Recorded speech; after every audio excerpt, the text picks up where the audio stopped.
आदरणीय प्रधानमंत्री जी का विशेष आग्रह रहता है कि विकास तो अच्छा है, करना ही है, पर अपनी संस्कृति को नहीं भूलना चाहिए, हमें अपनी विरासत को नहीं भूलना चाहिए। और उसके लिए मैं अभी उत्तर प्रदेश के दौरे पे था, तो एक कॉरिडोर बघेल साहब, चित्रकूट, वाराणसी, अयोध्या और लखनऊ का नया कॉरिडोर सैंक्शन किया था प्रधानमंत्री जी ने। तो आप देखिए उसमें विकास भी है और अपनी विरासत का संरक्षण भी है। बहुत ज्यादा कुछ ना बोलते हुए सिर्फ इतना आप लोगों से आह्वान करना चाहूंगा कि ये जो हमारे महापुरुषों को स्मरण करने के कार्यक्रम रहते हैं, ये कार्यक्रम भर ना रह जाएं। इनसे हम समाज जीवन में हमें क्या क्या करना चाहिए, कैसे करना चाहिए, ये सब लेकर के हम जाएं। और आदरणीय प्रधानमंत्री जी जिन नीतियों पर और जिन जन कल्याण की योजनाओं को 140 करोड़ जन तक लेके जा रहे हैं, वो आप सबके सहयोग के बिना नहीं हो सकता। यही निवेदन के साथ मैं अपनी बात समाप्त करूंगा। बहुत बहुत धन्यवाद। भारत माता की जय। अब मैं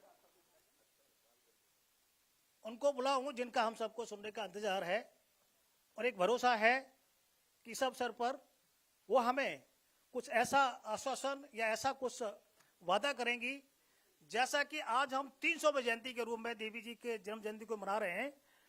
तो दीदी, हम सब समाज की तरफ से भी और जितने भी उपस्थित गण हैं, आपसे उम्मीद करते हैं कि आज अब ऐसा जरूर करेंगी कि आपको भी बड़े लंबे टाइम तक हम लोग पीढ़ी दर पीढ़ी याद करते रहें। मैं आदरणीय मुख्यमंत्री जी को बुलाऊं उससे पहले मैं देवी जी के नाम का थोड़ा सा नारा लगाएंगे ताकि हम लोग थोड़ा जोश आ जाए हमारे अंदर। तो लोक माता अहिल्याबाई होलकर की, लोक माता देवी अहिल्याबाई होलकर की, लोक माता देवी अहिल्याबाई होलकर की। मैं आदरणीय मुख्यमंत्री जी को बुलाऊं उससे पहले हमने कुछ तय किया कि हमारे जो सामाजिक संगठन है वो कुछ अपनी तरफ से मांग पत्र देना चाहते हैं। तो जो 5 हमारे सज्जन जो हैं कृपया आए और आदरणीय मुख्यमंत्री को अपना मांग पत्र दें। आ जाओ।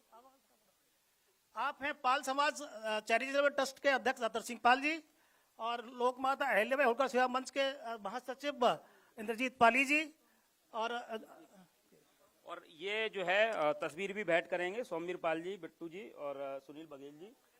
और इसके बाद में दूसरा ग्रुप अभी एक बार आया, संदीप डेड़ा जी, कलुआ भाई हमारे प्रधान जी। एक मिनट। देखिए, दीदी का स्वागत समाज कर रहा है तो निश्चित तौर पर आप सभी की तालियों की गड़गड़ाहट से उनका स्वागत करें। अब मैं इस जो ज्ञापन देने वाले साथी हैं उनसे निवेदन करूंगा एक बार आ जाए। दूसरा, हमारे जो तस्वीर भेंट करना चाहते हैं लोक माता अहिल्याबाई होलकर के, उनमें मैं निवेदन करूंगा सोमवीर पाल जी, वीरेंद्र जी, वीरेंद्र डेड़ा जी, सोनवीर भाई, सूरज बघेल।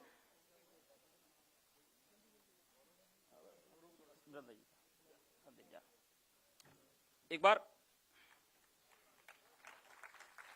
अहिल्याबाई होलकर जी की तस्वीर जो है मुख्यमंत्री जी को भेंट की जा रही है, तो तालियों की गड़गड़ाहट से उनका स्वागत करें। अब इसी कड़ी में मैं जिनका इंतजार कर रहे थे बड़ी ही उससे, तो हमारी दिल्ली की लोकप्रिय मुख्यमंत्री बहन रेखा गुप्ता जी का खड़े होकर एक बार तालियों से स्वागत करें, हम सभी को संबोधित करें। आदरणीय रेखा गुप्ता जी।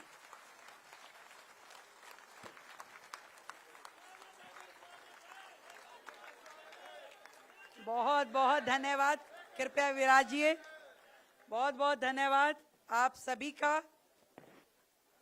आज इस सभागार में हमारे समक्ष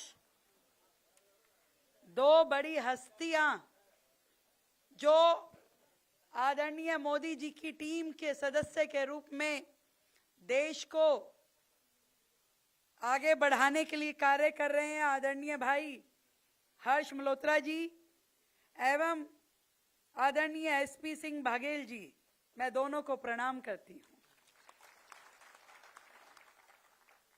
हमारे बीच में श्री प्रकाश पाल जी जो कि उत्तर प्रदेश कानपुर से हमारे बीच में उपस्थित हुए हैं। हमारे आदरणीय दिनेश प्रताप सिंह जी जो कि एनडीएमसी के सदस्य हैं। हमारे विधायक गजेंद्र यादव जी, युवा नेता गौरव खारी भाई बहुत ही एक्टिव रहते हैं, दिल्ली में हमेशा समाज के हर वर्ग के साथ जुड़ के काम करने का आपका हमेशा सहयोग रहता है। पीसी पतंजलि जी को भी बहुत बहुत प्रणाम। मुझे सच में बहुत ही खुशी का अनुभव हो रहा है आज इतनी बड़ी संख्या में आप सभी के बीच में अपने आप को पा करके। अलग अलग समाज, अलग अलग जगहों से, भारत के कोने कोने से पधारे आप सभी भाई बहनों को मैं बहुत बहुत साधुवाद देती हूं और देवी अहिल्या बाई होलकर जी की जन्म की 300वीं जयंती पे सभी को ढेर सारी शुभकामनाएं, बधाई। मैं ध्यान कर रही थी जब एसपी सिंह बाघेल जी इतिहास याद करा रहे थे और बता रहे थे कि महिला सशक्तिकरण आज का विषय नहीं है, ये उस समय भी हमारे बड़ों की सोच में था। पर मैं उससे भी पहले जाऊं तो हमने जितनी गाथाएं पढ़ी है, पहले राजा यदि अपने पुत्र को सक्षम बनाता था तो पुत्री को भी बनाता था। वो उन्हें भी शस्त्रास्त्र सिखाता था, वो अपनी बेटी को भी वेदों के ज्ञान से लेकर के तलवार की धार तक हर वो काम सिखाता था कि उसे भी पूरा अधिकार है शासन चलाने का, परिवार चलाने का और अपनी सूझबूझ के माध्यम से राज्य का पालन पोषण करने का। पर धीरे धीरे मुझे लगता है कि जब देश में आक्रांता आने लगे, दुर्घटनाएं होने लगी, जहां एक और मंदिर तोड़े जाते रहे तो दूसरी ओर बहन बेटियों के साथ दुर्व्यवहार इन आक्रांताओं का रहा और समय ऐसा आ गया कि समाज को ऐसे लगने लगा कि यदि बेटी परिवार में है तो वो हमारे लिए असुरक्षा की बात है, उसके जीवन पे खतरा है, उसकी अस्मिता पे खतरा है। और धीरे धीरे समाज की सोच सिकुड़ती चली गई। तब समाज में सती प्रथा आ गई कि पति चला जाएगा तो पत्नी का ध्यान कौन रखेगा, इससे अच्छा इसी के साथ इसको सती कर दिया जाए। तब भ्रूण हत्या आ गई कि बेटी पैदा ही नहीं होगी तो इसकी सुरक्षा की जिम्मेदारी भी नहीं रहेगी। तब बाल विवाह आ गया कि फटाफट शादी कर दो और अपनी जिम्मेदारी को निपटाओ। धीरे धीरे समाज में ना पढ़ाई करानी है, ना आगे बढ़ाना है, बेटी हो भी गई है तो जिम्मेदारी के रूप में बस उसको जल्दी से अपने ऊपर से उतारना है। वो समय भारत ने देखा। तब पर्दा प्रथाएं शुरू हुई, तब भ्रूण हत्या शुरू हुई, सती प्रथा शुरू हुई, विधवा विवाह ना होना शुरू हुआ। पर अब उसके बाद का एक समय शुरू हुआ जब फिर से समाज सुधारकों ने समाज में इन व्याप्त कुरीतियों को खत्म करने का बीड़ा उठाया। तब एक बार फिर से बेटी बचाओ की मुहिम शुरू की गई। धीरे धीरे समाज ने अपनी सोच को खोलना शुरू किया। बेटी बचाओ, बेटी बचाओ, बेटी बचाओ देश का नारा बना, सरकारों का नारा बना, परिवारों की सोच में परिवर्तन आना शुरू हुआ। बेटी के प्रति जब थोड़ी सी पॉजिटिव सोच बनने लगी तो फिर ये हुआ कि बेटी पढ़ाओ, बेटी बचाओ, बेटी पढ़ाओ, बेटी बचाओ, बेटी पढ़ाओ। देश ने उस ओर चलना शुरू किया। धीरे धीरे सरकारों ने इस पे काम किया और विशेष रूप से जब से मोदी जी आए तब उन्होंने इसमें एक और चीज जोड़ी, बेटी बचाओ, बेटी पढ़ाओ और उसके बाद बेटी बढ़ाओ। ये मोदी जी ने जोड़ा। और आज का जो पर्यावरण देख रहे हैं हम, आज जो परिदृश्य हमारे सामने है वो उसी के ऊपर चल रहा है कि बेटी बचाओ, बेटी पढ़ाओ और बेटी को बढ़ाओ। उसे उतना बड़ा आसमान दो जहां वो अपने पंख फैला करके इस पूरे देश को, पूरे समाज को दिशा दे सके। और मैं भी मोदी जी की उसी सोच का उदाहरण हूं।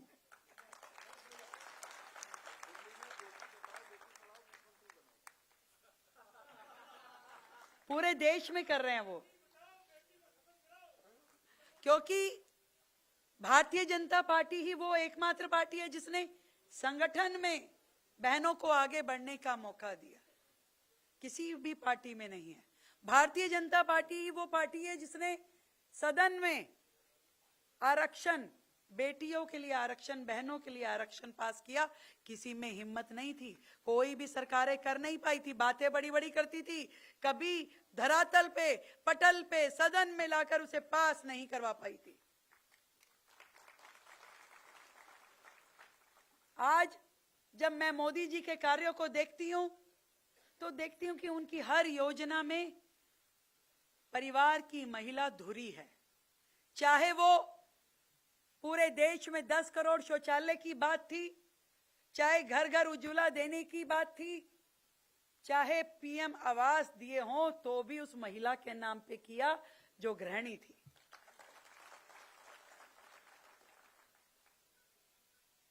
एक हाथ देवी अहिल्याबाई जी का उनके ससुर साहब ने थामा पिता के रूप में, और एक हाथ आज की बेटियों का हमारे आदरणीय प्रधानमंत्री जी ने थामा है। और मैं समझती हूं कि समाज के नाते आप लोग जो यहां बैठे हैं, यदि आप लोगों ने ठान लिया कि हमारे घरों की बच्चियों को भी वो सभी हक हैं जो हम अपने बेटे के लिए सोचते हैं, तो यकीन मानिए इस समाज में से सैकड़ों रेखा गुप्ता निकल के आएंगे। केवल आप उसको आगे बढ़ने का रास्ता देते जाइए, उस पर विश्वास कीजिए। उसकी क्षमताओं को आपने यदि आकाश दे दिया तो उसके बाद देवी अहिल्याबाई होलकर जी का जो सच में स्वप्न था वो आज के समय में हम पूरा कर पाएंगे। उन्होंने मंदिर बनाए, तालाब बनाए, कुएं बनाए, न्यायप्रिय प्रशासन दिया। आज उनकी सीख को एक अच्छे प्रशासक के रूप में जब हम देखते हैं तो मैं इतना कह सकती हूं कि ना तो ज्ञान, ना ही साहस और ना ही निर्णय क्षमता का कोई लिंग होता है। कोई लिंग नहीं होता निर्णय क्षमता का, साहस का। वो जिस व्यक्ति में होता है वही प्रशासक होता है। और अहिल्याबाई होलकर जी में वो सब गुण थे। उन्होंने जिस उम्र से समाज के लिए काम करना शुरू किया, उनकी लोकप्रियता ने उनको लोक माता बना दिया। उनके चरण धूलि का यदि हम इतना सा भी कर पाए तो अपने जीवन को सफल मानेंगे, अपना इस ओहदे पे रहने को सफल मान पाएंगे।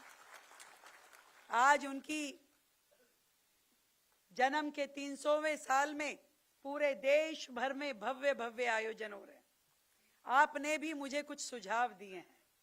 मैं आपको विश्वास दिलाती हूं कि इतनी बड़ी शख्सियत जिनके कारण से हमारे इतिहास का गौरव बना हुआ है, दिल्ली में भी उन्हें पूरा सम्मान दिया जाएगा।